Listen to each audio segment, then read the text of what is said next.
이제 이스라엘은 솔로몬의 실패로 인해서 남북으로 나뉘게 될 겁니다. 하지만 다윗을 사랑하신 하나님께서 다윗을 기억하심으로 이 일을 솔로몬의 생전에 일으키시지 않고 그 아들 때 남왕조와 북왕조로 나누신다고 하십니다. 자, 오늘 본문에 등장하는 여로보암이 북왕조의 첫 왕이 될 것이고 하나님께서 아히야 선지자를 보내어 그 사실을 여로보암에게 미리 알리시죠. 이 솔로몬 살아 생전에 알리신 거예요. 그래서 우리가 본문에서 기억해야 할 내용은 세 가지가 있습니다. 세 가지가 있는데 첫 번째가 하나님께서 역사의 주인이시다라는 거예요. 주권자 주인이시다.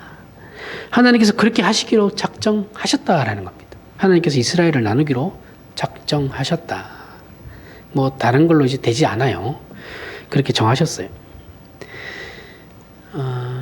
그렇게 하신 이유는 하나님의 주권과 권능이 또한 우리의 선택과 무관하지 않다라는 것이죠. 그러니까 사람의 어떤 선택, 하나님께서 일방적인 그로 우리에게 은혜를 베푸시지만 우리의 반응, 그러니까 우리의 어떤 선택이 그 하나님의 뜻을 이루어가는데 무관하지는 않아요. 절대적이지는 않은데 무관하지는 않습니다. 그러니까 그 솔로몬이 선택한 그 배교로 인해서 이스라엘이 갈라지는 거잖아요, 그렇죠? 만약에 배교를 하지 않았으면 이스라엘이 갈라질 일은 없겠죠. 그러니까 우리의 어떠한 선택, 그것이 하나님의 뜻하신 바를 이루어가는데 있어서 영향을 미치게 되죠. 결국은 결론은 하나님께서 이기시는 거지만 그 과정 가운데 그런 거는 바뀔 수 있죠. 편안하게 갈 수 있던 것도 이제 박살날 수 있는 거죠. 그래서 하나님께서 그렇게 하시기로 정했다. 이스라엘은 아이고 얘네들은 그냥 말로 해서는 안 되는구나. 일단 한 대 맞자 하고 이제 하는 겁니다. 그래서 북왕조 첫 왕이 되는 여로보암이 이제 에브라임 족속이에요. 에브라임은 요셉의 아들이죠. 에브라임 족속의 여로보암에게도 이제 하나님께서 뭐라고 말씀하십니까? 조건을 다시죠. 네가 나에게 순종하면 다윗에게 허락한 복을 너에게 허락하겠다. 너에게도 동일하게 허락하겠다라고 말씀하시는 겁니다. 그러나 하나님께서는 이스라엘을 둘로 나뉘어 솔로몬의 잘못과 이스라엘의 불순종을 지적하며 꾸짖을지언정 다윗에게 허락하신 약속은 취소되지 않는다라는 거예요. 그죠? 남왕조로 그대로 남유다와 베냐민 지파를 주시죠. 사실은 베냐민 지파는 너무 약소해가지고 별 도움이 되진 않는데 어쨌든 그 지파를 주심으로 말미암아서 예루살렘의 성전을 지키게 하시죠. 그 거룩성을 유지하게 합니다. 사실 명분은 갈라짐에도 불구하고 명분은 정치에서 제일 중요한 건 명분이잖아요, 그렇죠? 명분은 남왕조가 가지고 있는 거예요. 남유다가 가지고 있는 겁니다. 신앙적인 어떤 주도권도 남유다가 가지고 있는 거예요, 그대로. 어떻게 보면 이제 이스라엘에서 중요하게 생각하는 장자권 그런 거겠죠. 이렇게 오늘 본문에서 우리가 처음 생각해봐야 하는 첫 번째 문제가 이제 하나님의 역사의 주인은 하나님이시다. 하나님의 주권에 대한 것이고, 즉 그분께서 역사의 주인이시라면 두 번째는 뭐냐면 그러면 아까 얘기했듯이 우리의 선택과 반항 그리고 우리의 책임, 즉 우리의 반응 여부에 관한 것이고 세 번째는 하나님의 은총에 관한 것입니다. 은혜. 사실 이 문제는 신자들에게 가장 어려운 부분이기도 하죠. 그 이유는 하나님께서 주권자로서 역사를 정하시고 물론 그 가운데 우리의 책임도 분명히 물으시지만 궁극적으로는 하나님의 은총이 승리하십니다. 그렇다고 한다면 우리의 반응과 우리의 실패에 대해서 하나님께서 굳이 벌을 내리실 필요가 있냐라는 거죠. 그리고 그렇게 벌을 내리시면서 우리를 고통스럽게 하실 이유가 뭐가 있습니까? 라는 의문이 늘 우리는 가진다 그랬죠. 그렇죠? 그래서 기독교 안에서 여러 교파가 등장하게 되는 거예요. 인간 책임, 이게 이제 원래 주류는 칼빈주의가 주류긴 했거든요. 주류긴 했는데 루터파라고 해도 예전에 루터는 다 예정론을 믿었거든요. 그래서 이 칼빈주의가 강세였는데 이게 어느 순간 알미니안주의가 등장하게 되는 겁니다. 인간의 책임을 강조하는 교대. 알미니안 정도는 알고 있어야 돼요. 우리가 칼빈주의잖아요. 그렇죠? 개혁파는 칼빈주의입니다. 칼빈주의인데 그에 반대되는 어떤 그걸 교단을 얘기하라 그러면 알미니안이에요. 그러니까 칼빈주의가 아닌 모든 것은 다 알미니안으로 치부하시면 돼요. 모든 교단이 다 그래요. 뭐 성결교든, 뭐 순복음이든, 뭐 감리교든, 뭐 다 알미니안이에요. 칼빈주의만 따르는 장로교만 원래는 칼빈주의를 따르는데 장로교도 요즘 칼빈주의 안 따라요. 안 따르는 교단 많습니다. 이상한 애들 많아요. 그리고 저기 침례교회는 이제 칼빈주의를 따르는 사람들이 간혹 있습니다. 원래는 침례교도 칼빈주의였는데 거기도 좀 이상하게 됐어요. 이 정도는 상식으로 알고 있어야 돼요. 내가 오늘 이분의 어떤 목사님의 설교를 들었는데 이분의 설교가 약간 좀 그렇다라고 하면 이제 그게 분이 무슨 어떤 설교를 하는지 잘 들어야 됩니다. 그게 알미니안인지 칼빈주의 정도는 구분할 수 있어야 됩니다. 그 정도는 가지고 있어야 돼요. 만약에 이 두 개 다 나는 아니야. 나는 이 두 개를 합칠래 이러면 이단이에요. 그런 분들 계시거든요. 그 초교파 쪽으로 가면 그분들 많습니다. 나는 칼빈주의다이고 알미니안도 아니요. 그럴 수가 없어요. 그 두 개밖에 없어요. 세상적인 이론. 로마 카톨릭 교회도 따지고 보면 알미니안이에요. 그러니까 그렇게밖에 안 돼요. 그 두 개밖에 없어요. 나는 그것도 아니고 이것도 아닙니다. 그 사람 이상한 사람이에요. 그럼 그 사람은 신학이 없다. 라고 생각하시면 됩니다. 순복음이 그래요. 그렇게 이 정도는 알고 있어야 됩니다. 하여튼 이렇게 알미니안주의처럼 기독교 신앙이 우리의 선택과 능력과 책임에 근거하고 있다고 한다면 우리는 굳이 기독교를 믿을 필요는 없죠. 굳이 기독교를 굳이 왜 믿어요? 세상에 널린 게 그건데, 종교인데. 그 이유는 결국 우리가 무능하고 연약하다는 사실을 우리의 삶 속에서 너무 많이 반복해서 확인할 수 있기 때문에 그런 것이죠. 굳이 알미니안이 아니어도 내가 연약하다는 건 늘 확인하잖아요. 그죠? 그러면 나는 늘 그럼 내 하루에도 12번도 더 내 구원은 취소되고 다시 확인되고 다시 취소되고 확인되고 이렇게 돼버리는 거예요. 그만큼 불안한 구원이 어디 있어요, 세상에. 응? 내가 구원을 받았는데 오늘 내가 죄를 지었으니까 이 구원 취소될 수도 있겠네? 그럼 불안해서 그걸 어떻게 믿어요? 그걸? 하나님께서 우리의 책임과 반응보다 높으셔야 하죠. 그죠? 당신님의 신실하심으로 우리의 믿음의 대상이 되어 주시지 않는다면 우리에게는 사실 희망이 없어요. 우리의 반응도 중요한데 그걸 훨씬 뛰어넘는 게 하나님의 은혜죠. 그죠? 그 모든 것을 상쇄시켜버릴 수 있으시거든요. 그래서 우리의 구원은 흔들리지 않는 거예요. 이 문제에 대해 근데 이 문제가 뭐냐면 이 문제에 대해서 항복을 하지 않으니까 알미니안주의 같은 사람들이 등장하게 되는 거예요. 그러면서 또 그렇게 하나님께서 우리의 무능함과 연약함을 아신다면 우리를 찾아오셔서 지적하고 타이르시면 될 일 아닌가.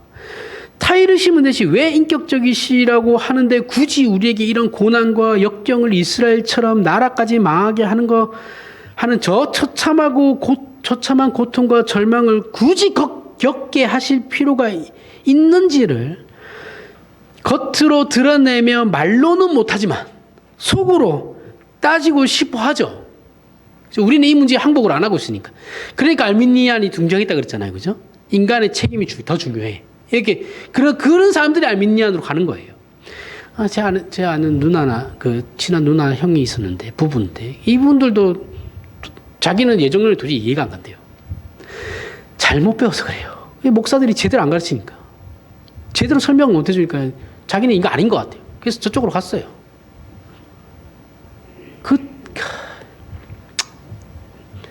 목사들을 족쳐야 되는데. 우리는 이 의문에 대해 먼저 성경이 왜 이런 문제를 다루는지 그 이유와 내용을 분명히 알아야 됩니다. 그렇지 않으면 우리는 늘 하나님과 나와의 관계를 형성하는 신앙의 문제를 잘못 생각하게 돼버려요. 하나님께서는 우리와 거래하시는 분이 아니에요. 우리는 자꾸 뭐 하나 줬으니까 뭐 하나 주세요. 이런 식으로 이제 뭐든 다 그렇게 합니다. 기도든 뭐든 종교 생활이든 모든 것을 다 여기에 근거를 두고 해요. 그렇죠? 인과율이라 그랬죠. 항상 우리는. 우리의 책임을 요구하신다고 해서 하나님께서 우리에게 책임을 요구하신다고 해서 우리가 한 만큼의 대접을 우리가 한 만큼만 하나님께서 우리를 대접하시는 게 아니에요. 못하면 그에 상응하는 벌을 받는 차원에서 우리와 관계를 맺고 계시는 그런 분이 아니시다라고요. 내가 잘하면 상 주시고 못하면 벌 주시는 분이 아니에요. 그럼에도 하나님께서 우리의 실패와 잘못에 대한 책임을 요구하시는 것은 하나님이 우리에게 보상하는 이로서가 아니고 우리를 사랑하시는 이로서 우리 앞에 서시기를 원하시기 때문에 그런 겁니다. 사랑하는 관계로 있고 싶어 하는데 우리는 계속 하나님을 뭔가를 주거니 받거니 하는 그걸로 생각을 하죠. 그 대상으로. 여기에서 벗어나지를 못해요, 한국교회가. 이거는 뭐 개혁파도 마찬가지예요. 지금 개혁파 안에 들어와 있다는 교회들도 마찬가지입니다. 못 벗어나요, 여기에서. 우리는 하나님과 우리의 관계를 또는 그 신앙을 잘잘못의 관계로 그렇게만 생각한다고요. 그 관계를 잘잘못의 문제로 하나님과 나와의 관계를 확보하려고 해요. 그렇게 해서는 안 되고 이런 차원에서 하나님을 주장할 수 있다는 생각도 버려야 합니다. 하나님께서 우리의 잘못을 꾸짖는 것은 하나님께서 우리를 사랑하시는 것 같이 우리가 하나님을 사랑하지 않는 문제에 대해서 하나님이 질투하시기 때문에 그런 거예요. 하나님께서 우리에게 100%의 사랑을 주고 계신데 우리는 10%의 사랑도 주지 않으시니까 질투하신다고요. 이 문학적인 표현입니다. 하나님이 진짜 질투하시냐면 그런 건 아니에요. 그런 거 없어요. 근데 어쨌든 인간적인 표현에서 그걸 성경이 사용하고 있는 문학적인 표현이에요. 다윗의 유명한 시편 51편. 네, 가면 다윗이 이렇게 고백하죠. 10절에서부터 12절에 하나님이여 내 속에 정한 마음을 창조하시고 내 안에 정직한 영을 새롭게 하소서. 나를 주 앞에서 쫓아내지 마시며 주의 성령을 내게서 거두지 마소서. 주의 구원의 즐거움을 내게 회복시켜 주시고 자원하는 심령을 주사 나를 붙드소서. 이 문제는 하나님 제가 잘못했습니다. 용서해 주십시오. 다시는 죄짓지 않겠습니다. 이런 간단한 어떤 관계 회복을 기계적으로 요청하는 것이 아니에요. 다윗이 고백하는 내용은 자신이 하나님의 사랑을 받기에는 또는 자신이 하나님을 사랑하기에는 자기 안에 아무런 능력이 없습니다라고 고백하는 거예요. 이것이 다윗이 행하는 회개의 주된 내용입니다. 우리는 맨날 하나님 잘못했습니다. 용서해 주세요. 여기서 그치잖아요. 다시는 안 짓게요. 다윗은 하나님께 자기로 하여금 하나님의 사랑을 받고 하나님을 사랑할 수 있는 마음과 본질적으로 그런 인간으로 나를 재창조해 주십시오. 이렇게 요청을 하는 거거든요. 이건 단순히 잘잘못의 문제로 하나님과의 관계를 회복하거나 하나님과의 관계를 해석하는 것이 아니고 아닌 그걸 넘어서는 회개의 시예요. 우리는 우리가 살면서 겪게 되는 신앙상의 괴로움과 현실적인 어려움과 고난을 이해하고 해결하려고 할 때 여태껏 기억나는 모든 사건을 재검토하죠. 그죠? 우리가 어떤 일이 안 풀려가지고 하나님께 회개하려고 나왔는데 생각이 안 나요. 내가 뭘 잘못했나. 그러면 옛날부터 이제 10년 전의 문제부터 이제 생각하는 거예요. 쭉 제 모든 사건을 재검토합니다. 특정한 어떤 일을 행한 것 또는 잘못된 선택 때문에 이러한 오늘날에 내 이런 문제들이 생겼다고 발생한 것이다라고 여겨가지고 그 잘못을 회개하면 지금 이 내가 지금 맞닥뜨리고 있는 이 어려운 문제, 좋지 않은 형편이 회복될 것이다라고 생각하죠. 그죠? 그렇게 믿어요. 내가 회개하지 않은 죄가 있기 때문에 하나님께서 나에게 이런 거다. 그런데 그렇게 해서 회복되지 않으면 어떻습니까? 어떻게 됩니까? 아직도 내가 생각하지 못하는 죄가 남아있나 보다. 그리고 반복적으로 그래서 확인을 하죠. 그렇게 더 이상 기억이 날 수 없을 만큼의 모든 걸 탈탈 털어가지고 회개했음에도 불구하고 형편이 나아지지 않으면 어떻게 합니까? 회개의 농도가 짙어져요. 그때부터 기도원 가는 거예요. 금식기도 들어가고. 그죠? 예배 때, 그 금식기도 할 용기는 없어. 그 자신은 없어. 그럼 뭐 어떻게 해요? 헌금으로 떼우는 거죠. 연보. 보통이 한 10배 정도 이 연보를 하죠.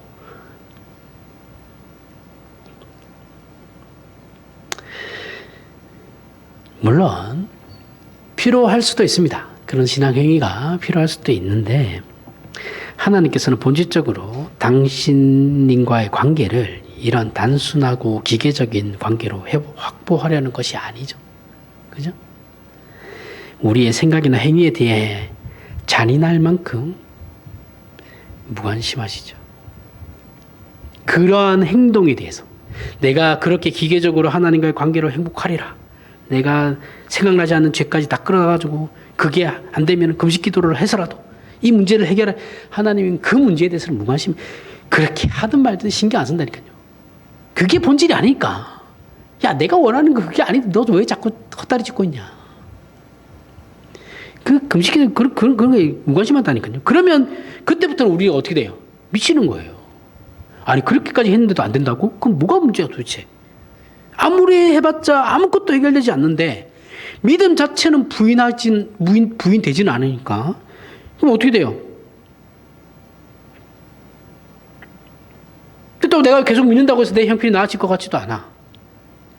그러니까 하나님께서 우리에게 별로 관심이 없구나. 하나님 나한테는 별 관심 없구나. 그럼 적당히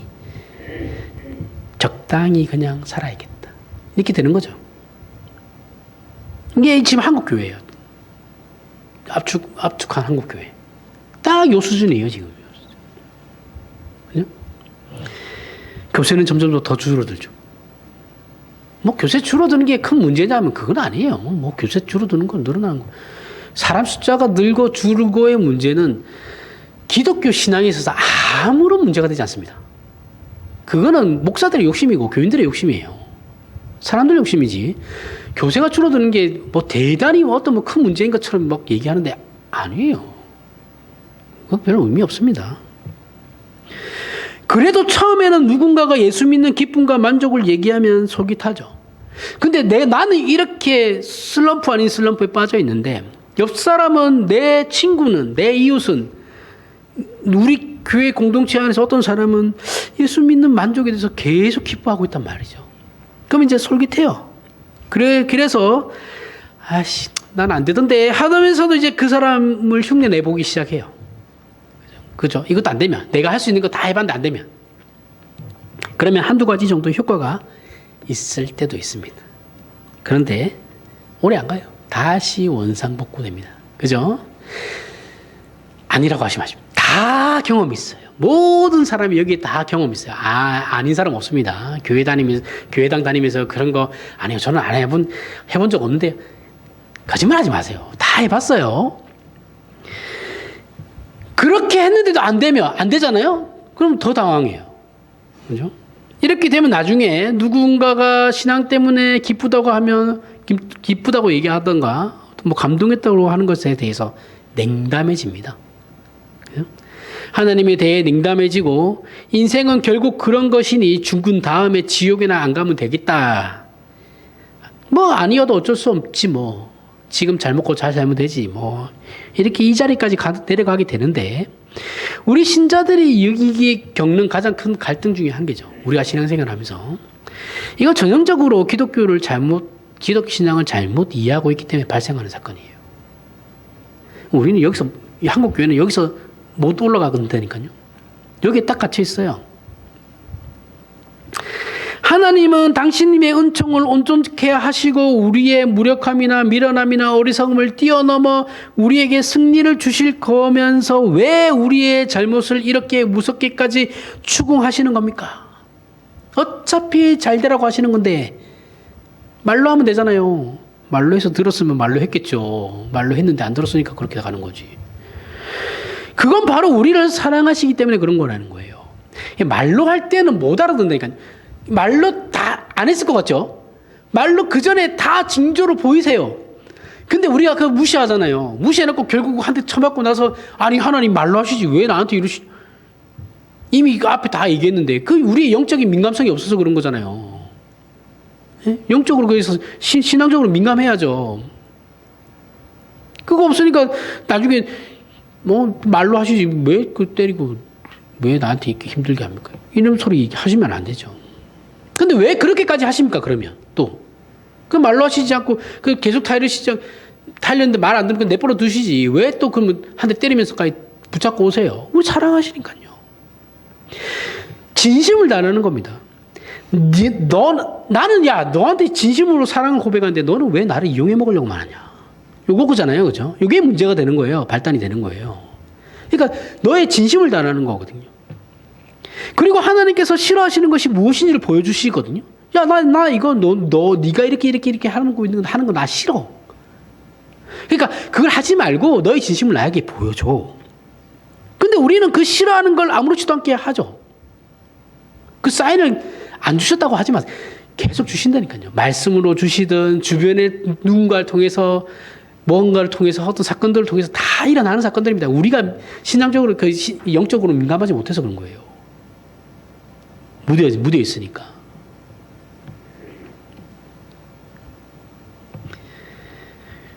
하나님은 그래서 다시 또 수단화 시켜요. 이용해 먹으려고만 합니다.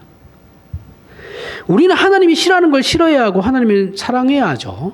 그러면 우리는 실패하지 않아요.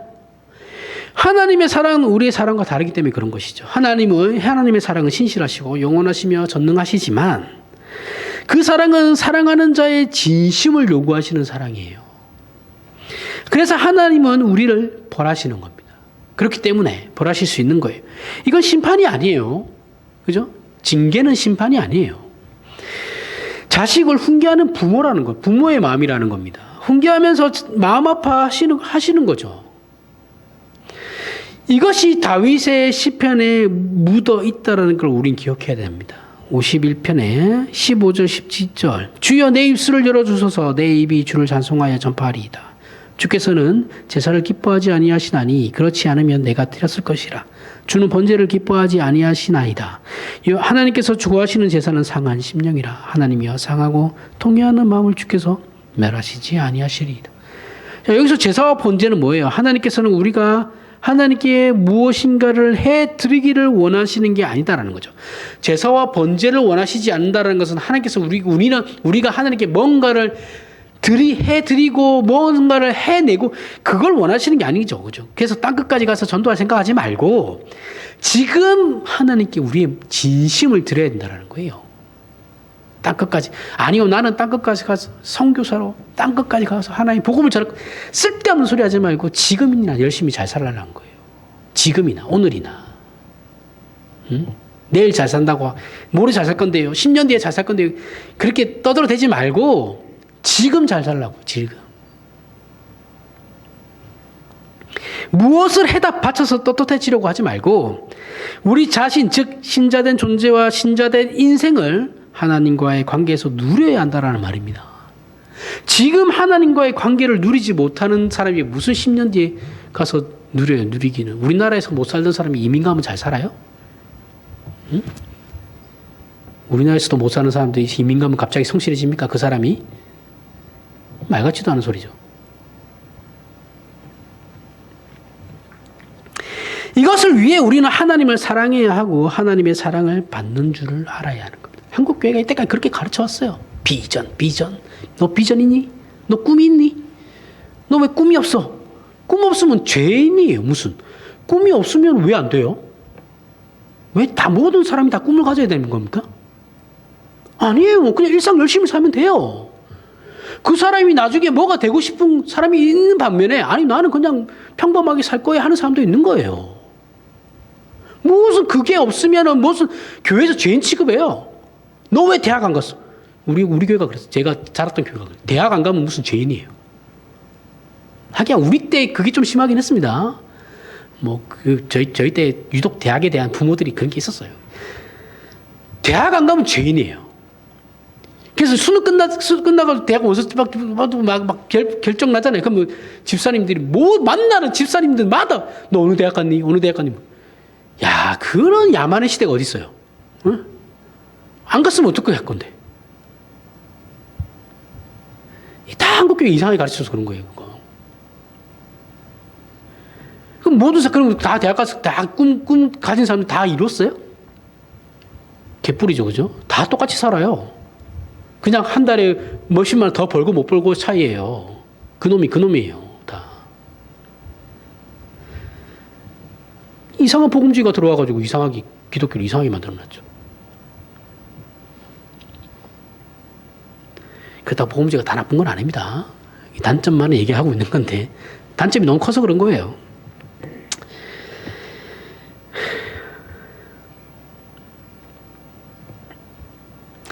어디에 있는지 까먹었어요.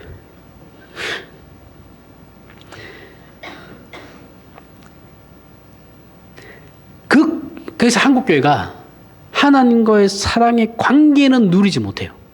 그죠? 여러분, 제가 하나님을 사랑하십니까? 라고 얘기하면 여러분들 사랑한다 그러실 거예요. 그죠? 그러면 어떻게 사랑하시는데요? 라고 물어보면 대답 못 하실 거예요. 한국교회는 여기에 대한 답이 없어요. 그러니까 하나님을 사랑해야 된다라고 하면 다 얘기해요. 근데 그러면 당신이 하나님을 어떻게 사랑하고 있어요? 라고 얘기하면 아무도 대답 못해요. 그럼 뭘 얘기하냐면 기도 열심히 하고 있습니다. 전도하고 있고요. 말씀 보고 있어요. 아니, 사랑을 어떻게 하냐고. 행위 말고, 그런 거 말고 하나님을 사랑한다면서요. 그럼 어떻게 하는데요? 대답 못해요. 그럼 맨날 첫날 하나님을 사랑하십시오 얘기하면 이 사람들은 종교생활 열심히 하라는 거구나 이렇게 생각할 거 아니에요. 그죠? 본질은 없고 껍데기만 가지고 얘기할 거 아니에요. 그게 한국교회가 이때까지 그렇게 가르쳐왔다고요. 사랑할 줄을 몰라요. 사랑하는 방법도 모르고.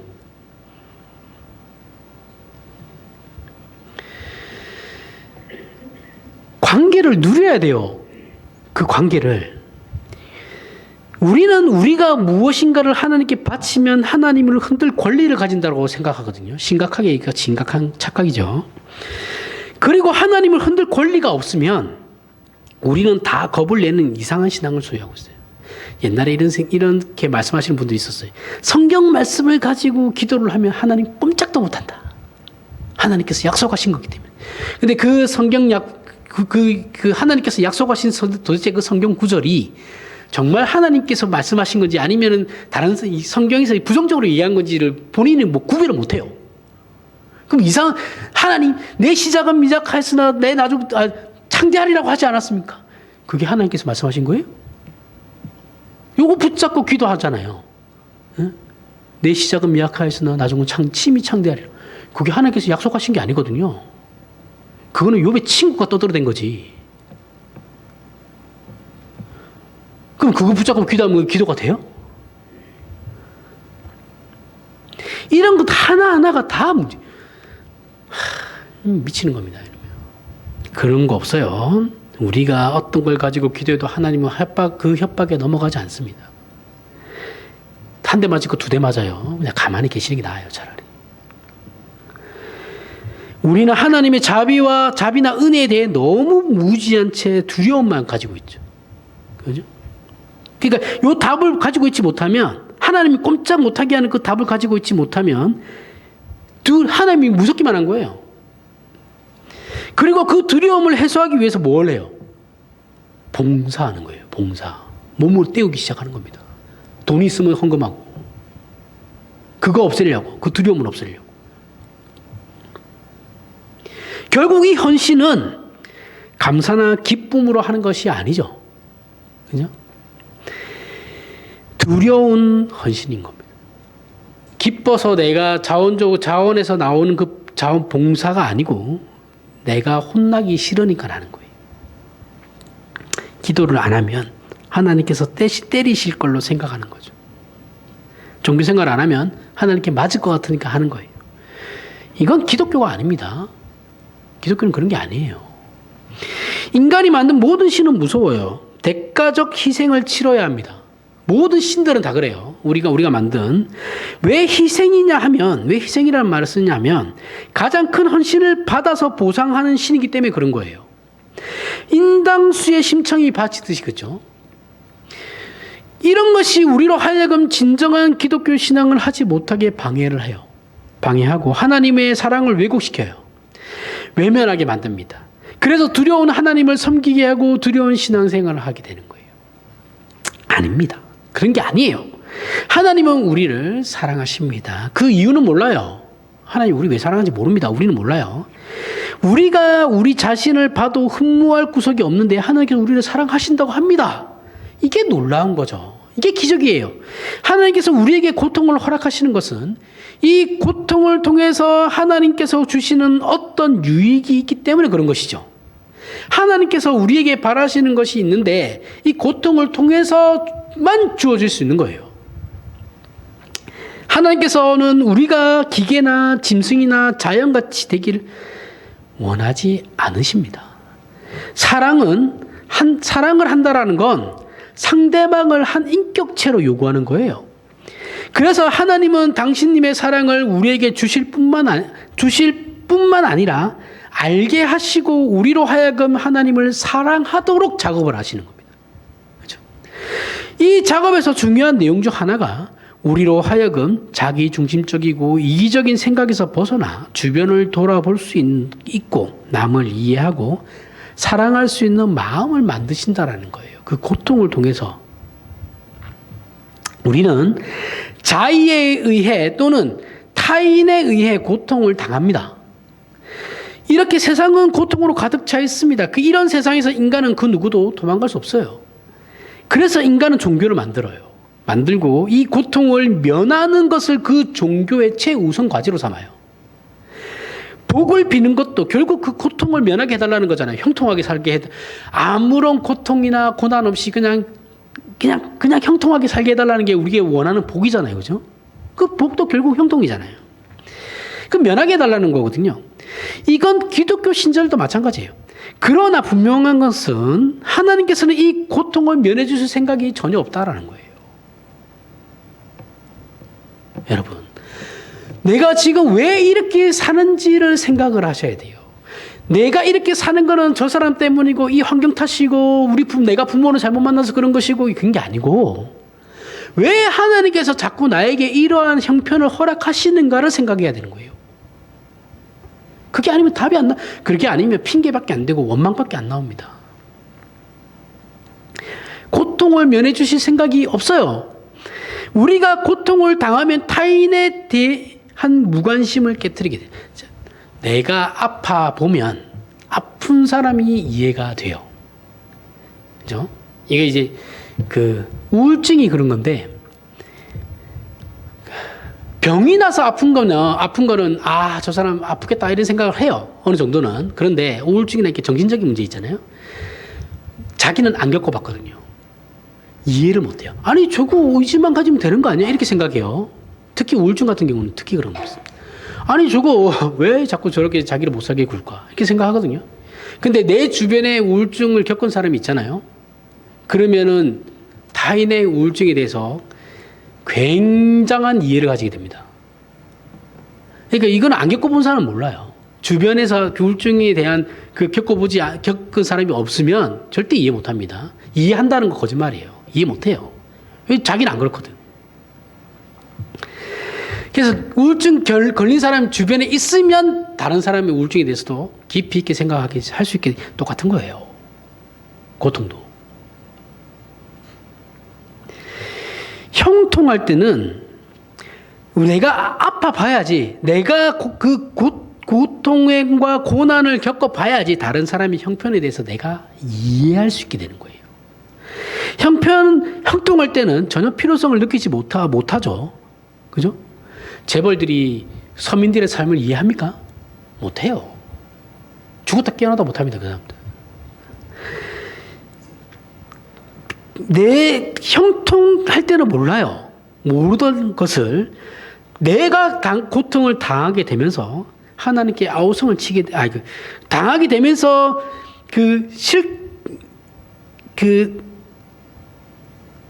내가 당해보지 않으면, 실패를 겪어보지 못하면, 결핍을 경험해보지 못하면 다른 사람에 대해서 절대 알 수 없습니다. 그래서 자식을 키울 때도 너무 결핍 없이 키우려고 하시면 안 돼요. 그러면 이해가 안 돼요. 저 사람에 대해서. 그 결핍이 이해할 수가 없어요. 다른 사람의 처지와 다른 사람의 고통을 이해하지 못하게 됩니다. 또한 우리가 고통을 당하면 우리 자신이 얼마나 무력한지를 알게 되죠. 그렇죠? 내가 고통을 당하지 않으면 내 자신의 무력함을 알 일이 없어요. 우리가 당하는 고통에 대해 우리가 해결할 수 있는 것이 아무것도 없다라는 걸 알게 됩니다. 그렇죠? 신자들이 고통을 당하면 하나님께서 더 아우성을 치게 되는 겁니다. 여러분, 그 사람도 우리는 저런 거 좋아하잖아요. 모나지 않은 사람 되게 좋아하잖아요. 그죠? 저 사람 참 구김이 없어. 저 사람 보고 있으면 참 좋아. 구김이 없어. 질투도 안 하고 뭐 이래도 좋고 저래도 좋고 사람이 참 뭐가 나지 않은, 죄송한데 그런 사람 저는 별로 좋아하지 않아요.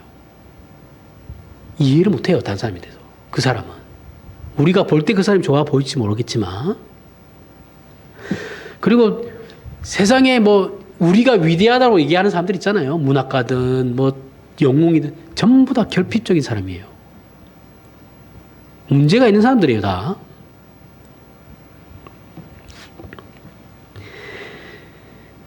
문제가 없지도 않겠죠. 뭐 그 사람들 우리가 볼 때야 문제 없어 보이는 거겠지만, 그런 게 너무 좋은 게 아닙니다. 그렇게 키우는 것도 애를. 그런데 고통 속에서 우리는 하나님을 발견하기보다는 우리는 뭐를 해요? 하나님께서 계속 이렇게 고통을 주고 나는 해결 방법을 모르겠어. 한국 교회에서는 그걸 알 수 없죠. 절대로. 한국 교회 수준에서는. 그러면 어떻게 돼요? 계속 고통은 주는데 원한만 키우는 거예요. 하나님께. 하나님에 대한 원망만 점점 쌓여갑니다. 이런 경우는 우리 주변에서 얼마든지 확인하죠. 하나님께서는 우리에게 너 스스로 문제를 해결하고 지키려 하지 말고 당신님께로 오라고 얘기하고 있거든요. 당신님 품에 안겨라 라고 말씀하시는 겁니다. 이게 고통을 통해 우리에게 가르치려는 내용이고, 그렇게 우리를 고통 속으로 밀어 넣으시는 하나님의 기이한 손길이자 말씀인 거예요. 우리는 그렇게 스스로 굳세게 붙잡고 있는 자신을 놔야 됩니다.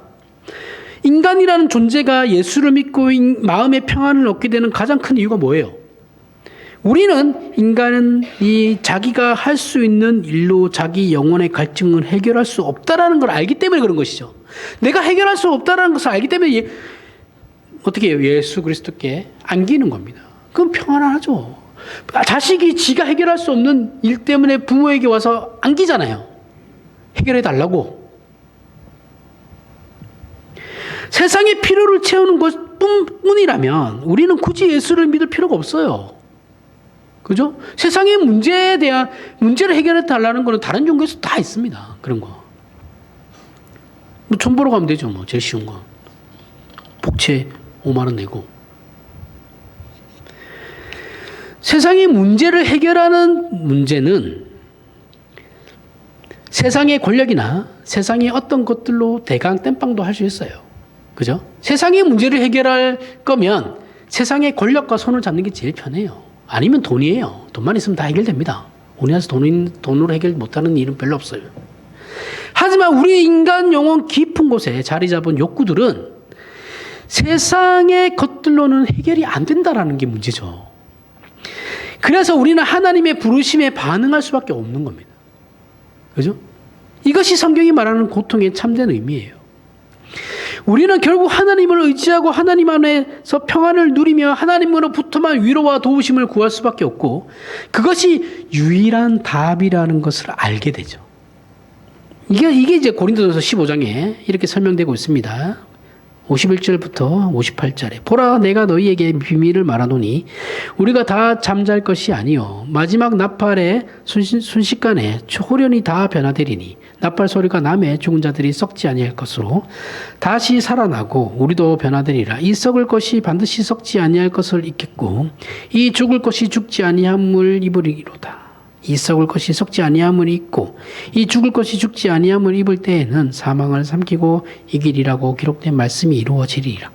사망아 너의 승리가 어디 있느냐? 사망아 내가 쏘는 것이 어디 있느냐? 사망이 쏘는 것은 죄요 죄의 권능은 율법이라. 우리 주 예수 그리스도로 말미암아 우리에게 승리를 주시는 하나님께 감사하노니 그러므로 내 사랑하는 형제들아 건실하며 흔들리지 말고 항상 주의 일에 더욱 힘쓰는 자들이 되라. 이는 너희 수고가 주 안에서 헛되지 아니하는 줄 알미라.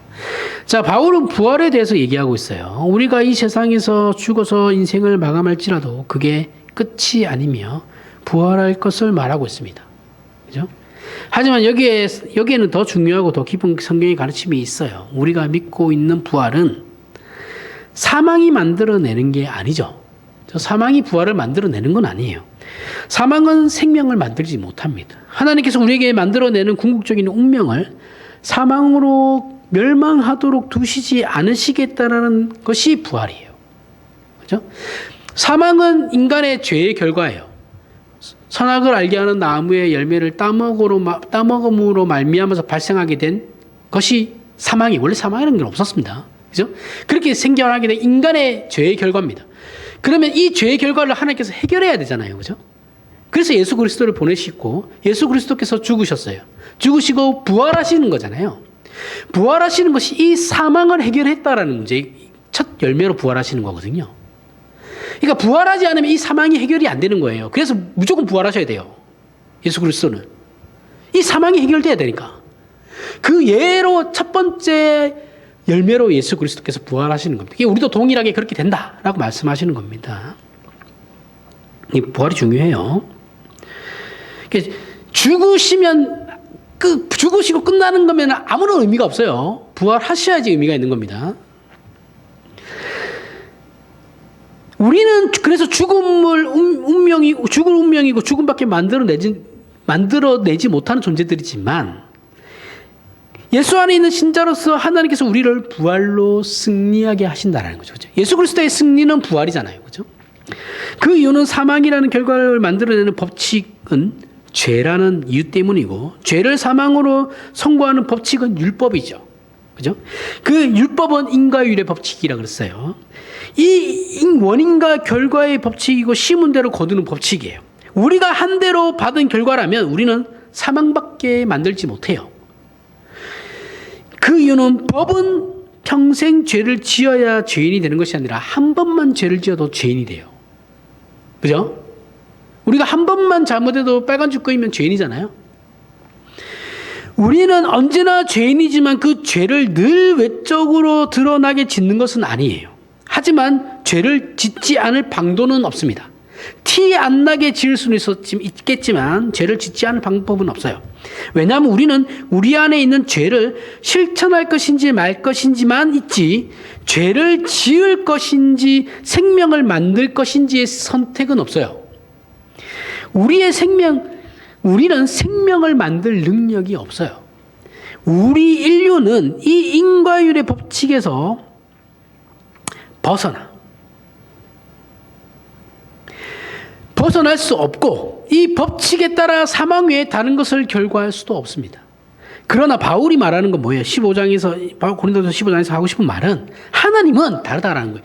하나님은 우리를 이 인과율의 법칙을 넘어서는 은총의 법칙으로 우리에게 승리를 허락하신다라는 거예요. 이것을 우리는 예수 안에서 확인할 수 있다. 왜요? 왜 확인할 수 있어요? 예수 그리스도께서 그렇게 하셨으니까. 그렇죠? 죽으시고 부활하셨죠. 그걸 우리가 그 예수 그리스도를 통해서 앞으로 우리가 저렇게 될 거구나라는 걸 확인하는 거예요. 그래서 기독교에서 예수를 믿는다라는 말은 하나님의 사랑이 우리의 자격과 조건과 책임과 관계없는 것이라고 그것을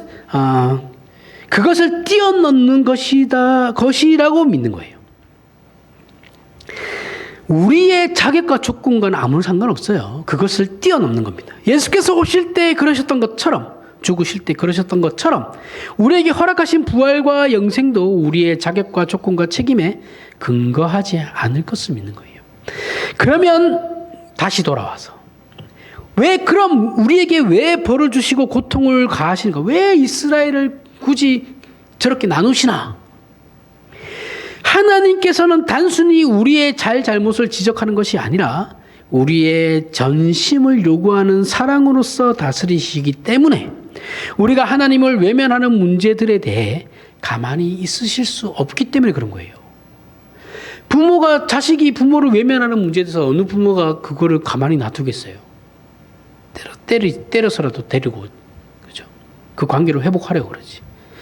그래서 신자가 삶 속에서 먼저 생각해야 할 것은 삶의 고통을 면하고 하나님과의 관계를 확보하기 위해 어떤 원인이나 책임이나 능력을 소유해야 된다라는 생각을 가졌다면 그건 잘못된 생각이라는 겁니다. 내가 하나님의 관계를 회복하기 위해서 내가 이렇게 저렇게 다 해봐 그렇게 하는 것 자체가 의미가 없어요. 이것이 마지막 절에 있는 그러므로 내 사랑하는 형제들아 견실하며 흔들리지 말고 항상 주의 일에 더욱 힘쓰는 자들이 되라. 이는 너희 수고가 주 안에서 헛되지 않은 줄 알미라. 인 것입니다. 이건 기능적인 차원의 문제를 말하는 것이 아니고 우리는 하나님을 사랑하고 의지하며 목적하고 기뻐하며 살아야 한다는 말이에요. 이것은 헛된 일이 아니다라고 말하는 겁니다. 또한 이렇게 하면 어떤 결과나 효과가 있을 거라는 말도 아니에요. 그럼 그렇게 하면 어떤 효과가 내 이 형편이 해결됩니까? 아니요. 그런 게 아닙니다. 그런 게 아니에요. 그렇게 하면 마치 우리가 확보하고 싶은 것, 세상에서 우리의 환경이 변하고 고통이 해결되는 것과 같은 일들은 그렇게 드러나지 않습니다. 기독교 안에서는 그런 일은 없어요. 그러니 우리가 여기서 붙잡혀서 신정한 신자로 살아야 하고 신앙으로 인내해야 하는 모든 문제에 대해서 시험받지 말라는 거예요. 내가 이렇게 되고 저렇게 돼도 해결이 안 됩니다, 하나님. 그렇다고 해서 시험받지 말라는 거예요. 하나님께서 우리에게 사랑을 요구하시면서 고통을 주시는 그 문제를 통해서 내가 깨닫게 되면 그 환경이 나에게 내 신앙의 어떤 부분에 영향을 미치지 못해요. 환경은 변하지 않아요. 똑같습니다. 내가 변할 뿐이죠. 그러니 시험 받지 말라는 거예요. 네 주변이 안 변한다고 해서 시험 받지 마. 그게 중요한 게 아니라니까. 네가 변해야 되는 거다. 우리가 변해야 되는 거예요. 하나님께서는 사랑으로 우리를 찾아오셨고 그 사랑을 요구하시는 분이다라는 것을 잊으시면 안 돼요. 하나님을 인과율의 법칙으로 묻고 하나님을 우리 마음대로 조종할 수 있는 게 기독교 신앙이라고 생각하면 그건 처음부터 잘못된 신앙의 길로 들어선 겁니다. 우리의 요구에 답하시지 않는 무정한 하나님, 좋은 신앙을 가지고 있음에도 반복해서 겪어야 하는 삶의 고통은 하나님께서 우리를 사랑하심으로 그냥 놓아두시지 않으시고 하나님을 기억하게 하시며 그 사랑에 대해 반응하라고 찾아오시는 변함없는 손길이고 개입인 주를 아는 믿음을 우리는 견지해야 하는 겁니다. 우리가 이렇게 산다면 혹 우리의 욕망이나 세상의 것들을 하나님께 요구하여 얻어낸 증거들은 없을 수도 있어요. 내가 어떤 것을 하나님께 눈에 보이는 것을 증거를 원한 그런 게 없을 수도 있어요. 그런 걸 뭐 신앙생활을 하면서 없을 수도 있죠. 평생에 한 번도 없을 수도 있습니다. 하지만 하나님께서 우리를 사랑하시고 그 사랑으로 인해 주어진 하나님의 약속은 어느 신자나 어느 형편에서나 방해받지 않고 누릴 수 있다는 것을 확인할 수는 있어요.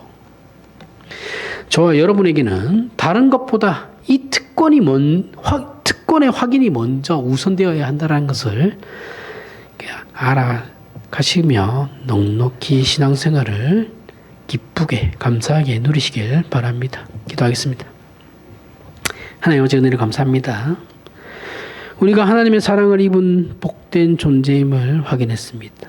고통을 면하고 자랑하며 하나님을 흔드는 것이 아닌 사랑이 그렇듯이 주장하는 것이 아니라 섬기고 내어주는 하나님의 그 사랑을 제대로 힘입고 누리고 사는 우리의 신앙인생이 되게 하여 주시옵소서. 예수님 이름으로 기도합니다. 아멘.